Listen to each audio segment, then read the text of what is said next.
How you feel about that? Pretty great. Yeah, good. Glad. I like that word. Great. Man, that was solid.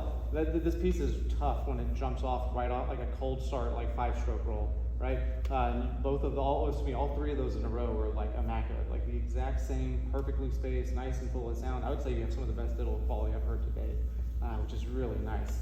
Overall, you get great dynamic quality contrast too, like the louds to the soft contrast is amazing.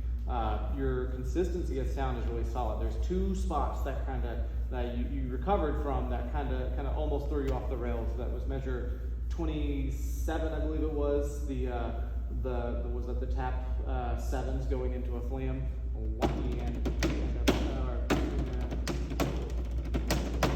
And it's the same problem that kind of popped up right at measure 31 and 32, is those grace notes from the flams are kind of wanting to pop themselves back up because of how fast that motion changes from the diddle to the grace note, and it's causing all the taps around it to kind of float up a little bit more. So that rhythm gets a little dense and a little hard to move because your heights kind of went from this nice controlled tap height to like a tap height up here. So in general, as things get more dense, more thick in the hands, is relax and keep it lower, right?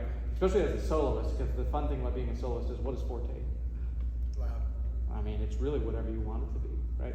In a drum line, forte is 9 inches, right? 9 and 3. In a concert band, forte is an ensemble agreed sound, right? You have to keep your ears open. As a soloist, if you have forte, it could be here, it could be here, right? If you have a piece that's like forte and piano, you can say that's forte, that's piano. That's forte, that's piano, right?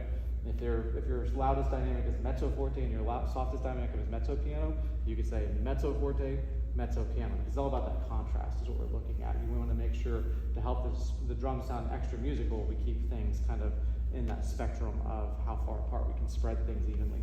But in general, on that same concept is when things get really dense, is bring it down, right? Clarity over energy at that point. So, but overall, really, really well done. So, Thank you. Awesome. Thank you.